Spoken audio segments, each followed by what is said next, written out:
बेहतरीन hybrid model ढूंढिए US और डोमेस्टिक के बीच, जैसे सन फार्मा है, या फिर आप फिर डोमेस्टिक फोकस ही रखें, क्योंकि सन का स्पेशलिटी पोर्टफोलियो बहुत अच्छा है।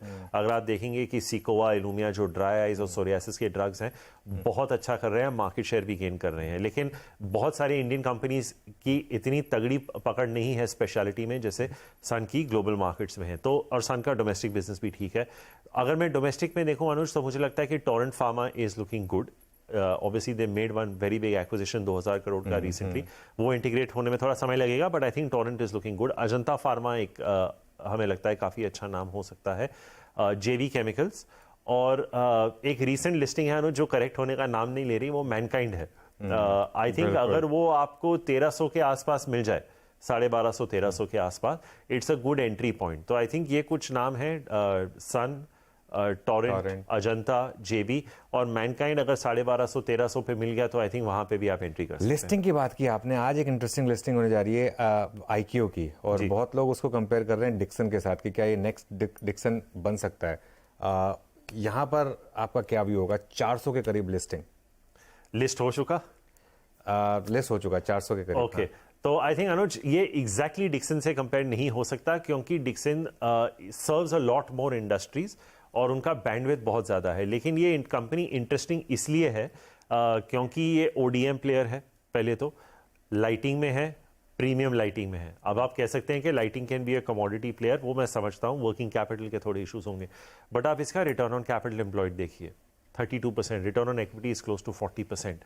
मार्जिन देखिए, gross margin the highest in comparable peers. EBITDA margin कुछ 22-23% हैं, और अगर आप 9 महीने के नंबर्स को एनुअलाइज करें तो ये साल का जो FY23 का जो वैल्यूएशन बनता है पी पे, वो करीबन 34-35 टाइम से बनता है। तो अगर ये 2 साल 25% ग्रो कर ले अनुज, तो फिर आपकी valuation in the low 20s आ जाती है।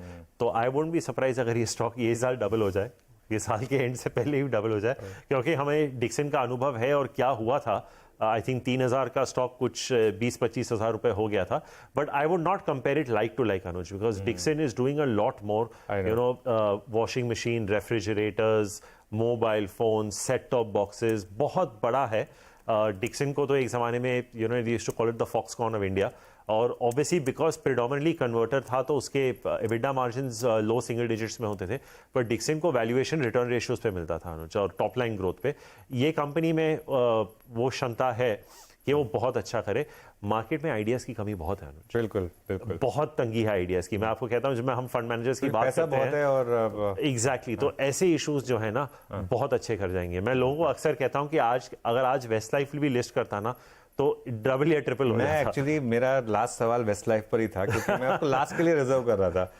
एक क्या डिफरेंट कर रहा है जो क्यूएसआर बाकी क्यूएसआर नहीं कर पा रहा है? क्योंकि बाकी क्यूएसआर में इतनी बड़ी करेक्शन हुई, ये स्टॉक लगातार लाइफ टाइम हाईज लगा रहा है।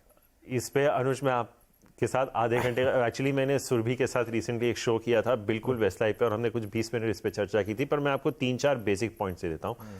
ये एक ऐसी कंपनी अनुज जो रिटर्न ऑन इक्विटी और कैपिटल एम्प्लॉयड करने वाली है, वो है जो जुबिलेंट 10 साल पहले करता था, और ये डाइन इन बिजनेस है अनुज, राइट। तो अगर ये 35-40% रिटर्न ऑन इक्विटी और कैपिटल एम्प्लॉयड बिजनेस बन जाए तो इसको वही मल्टीपल्स मिलेंगे जो जुबिलेंट को मिलते थे अगर मार्केट तेजी के मूड में है। तो ये 55-60 का मल्टीपल सस्टेन कर जाएगा अगर मूड अच्छा है। इसमें सबसे अच्छी बात अनुज ये है कि इसने ना तो दूसरे कंट्रीज में जहाँ पे रिस्क है वहाँ पे एंटर किया है, उनके काफ़ी कंपेटिटर्स ने नेपाल, बांग्लादेश, टर्की, श्रीलंका वगैरह में जहाँ इकोनॉमिक चैलेंजेस हैं वहाँ पे इंडोनेशिया वगैरह में एंटर किया है, तो वो इन्होंने नहीं किया। दूसरा, इन्होंने अपने प्रोडक्ट को प्रीमियमाइज किया है, वो दूसरे प्रोडक्ट्स में जैसे चाइनीज़, बिरयानी वगैरह किसी चीज़ में नहीं गए। जो समझ में आता है वही करो और उसको प्रीमियमाइज करो। एक ही डाइवर्सिफिकेशन की है बेवरेजेस में, कॉफ़ी में, और उसका gross margin system wide gross margin के 10-15% हायर है। तो ये बंदा जो है वो मार्जिन सोच रहा है, return on equity, return on capital employed सोच रहा है। और सबसे बड़ी बात अनुज, इसके जो स्टोर ओपनिंग्स हैं ना, ये किसी रॉयल्टी बेनिफिट से लिंक नहीं है। आप सारे जो रिसेंटली लिस्टेड पिछले 2-2.5 साल में देखेंगे, अगर इंडिया थोड़ा बहुत स्लो डाउन हो गया तो उन कंपनियों को स्टोर्स ओपन करने ही रहेंगे, क्योंकि उनका जो मास्टर फ्रेंचाइज एग्रीमेंट है उनको रॉयल्टी बेनिफिट्स मिलते हैं।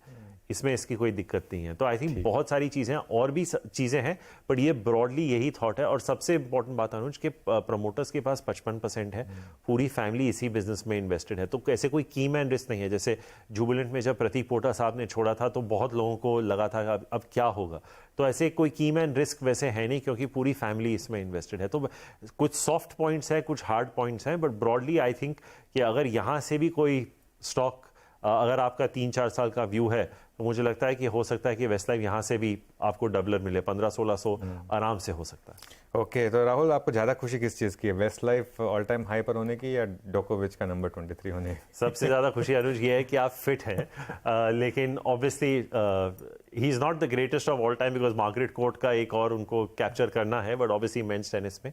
बट आई थिंक अनुज कभी कभार, क्योंकि फेडरर, नडाल और जोकोविच का इम्पैक्ट इतना रहा है, सबके अलग अलग पसंदीदा होते हैं, बट आई थिंक बचपन से हम किसी को देख के, but I think they are all the 3 greatest sportsman of our generation.